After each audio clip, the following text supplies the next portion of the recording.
Work it out. Hold on one You second. propose for the change. Milos, watch your blood pressure, please, brother. Please.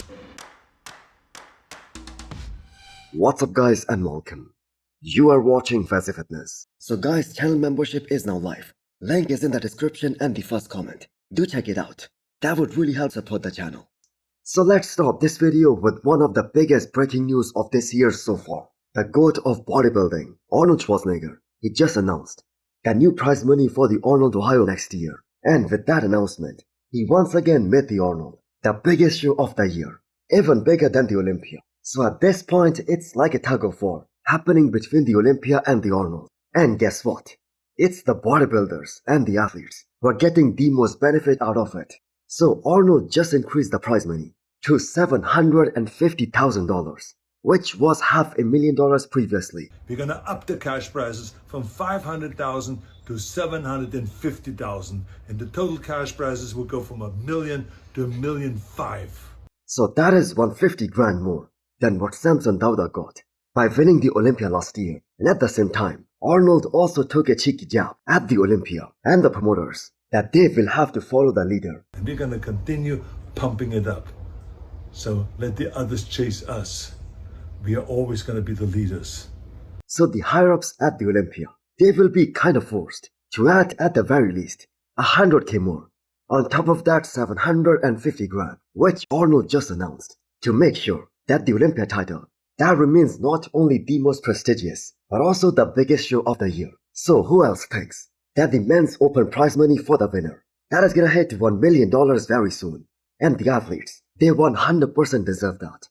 Because this will make the sport grow and get bigger overall. Because all these guys, especially the men's open guys, they take the most amount of risk in terms of the weight and the health. Because the amount of care they had to take in order to be that big. And in order to maintain that kind of muscle mass and that kind of physique. So it is so great to see all these guys finally getting compensated very well. So these are some of the greatest times for professional bodybuilding. And even Phil Heath, the 7 times Olympia champion, he has expressed this multiple times, that he wished that the prize money was like this when he was competing. And I'm sure all those retired bodybuilders, they feel the same way. We don't want any of this fluff and the smoke and the this and that on the stage. No, we don't need any of that. What we want is just a simple stage. It's between the bodybuilding champion and the audience, the fans. That's what this is all about. So expect to see the greatest Arnold lineup next year. Now we know Samson Dauda, he's gonna be there. Derek will most probably return as the defending Arnold champion. And the Persian Wolf, Hadi Choopan, who is also a former Arnold champion. I am very certain that he will also be there next year at the Arnold. So Martin-Fitzwater, he also responded to the increased prize money. And by that response, you can predict that he's gonna be in that show as well. So the second place finisher, he's gonna get $250,000. While third place, he's gonna get $150,000. Which is not just mind-blowing, that is simply amazing. Because this is another step in the right direction. So the men's open isn't the only division who got the attention of Arnold. The classic physique division, that is also getting a major upgrade in terms of the prize money. As the winner of classic physique next year, in 2026, he's gonna get $100,000. And great to see a top Olympian like Terence Ruffin putting his name out there immediately. That he's gonna be 100% there at the Arnold next year and try to win it for the 3rd time in his career. So now all the top athletes, they owe it to the sport and the fans that they all show up in all these big events, because this will not only help the sport grow even more, but also this will help all these organizers to put up more prize money. Because if a show is successful, there is a very high chance that the prize money in the future, that is gonna be even more. Now we did not have the Arnold UK this year, and Arnold just made the Arnold UK the 3rd biggest show of the year by announcing a prize money of $250,000 for the winner of the men's open, $125,000 for 2nd place, and $75,000 for 3rd place. Now as fans, we are so grateful to Arnold Schwarzenegger for making this move, because this is gonna be such a game changer.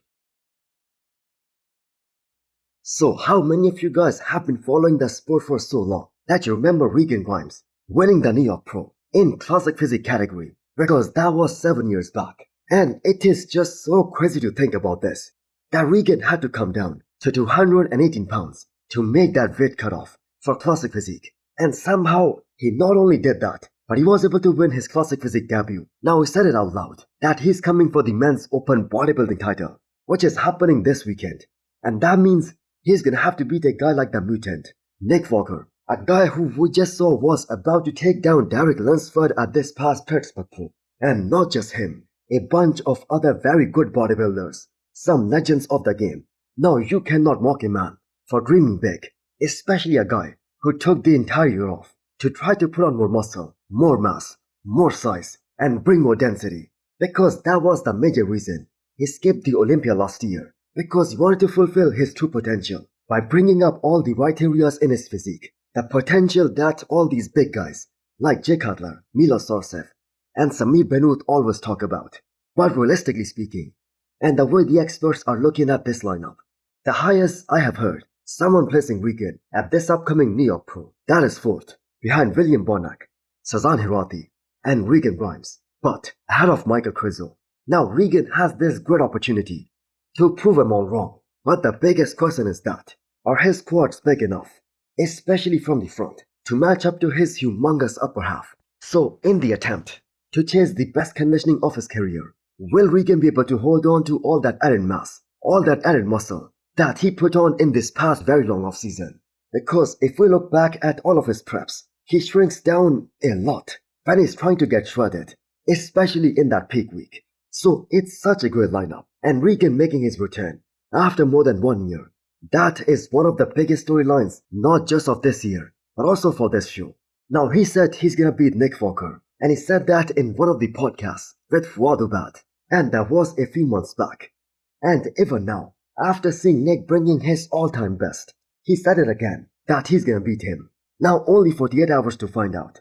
And Stefan, his coach right now, he's loading him like crazy. 1,200 carbs going down today. You again say you came with a proposal to take the posing round.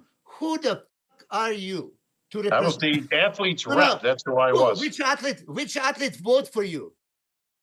Man, have you guys ever seen Milos this angry on camera before? Damn, did he took Bob Shigarello to the cleaners in the latest episode of the Menace podcast. So supposedly Bob was the one who initially gave this proposal as the athlete's rep, which itself is so confusing because just a few weeks ago, when all the drama between him and Nick Walker went down, he categorically said that he wasn't the athlete's rep. The thing is, we do not even know that there was an official position of the athlete's rep, especially back in the day, or did they just made it up? So supposedly Bob was the one who originally laid out this proposal, not to score the posing round and the symmetry round. Now for those of you guys who do not know, back in the day, there used to be a separate round to judge and score the symmetry of all these guys.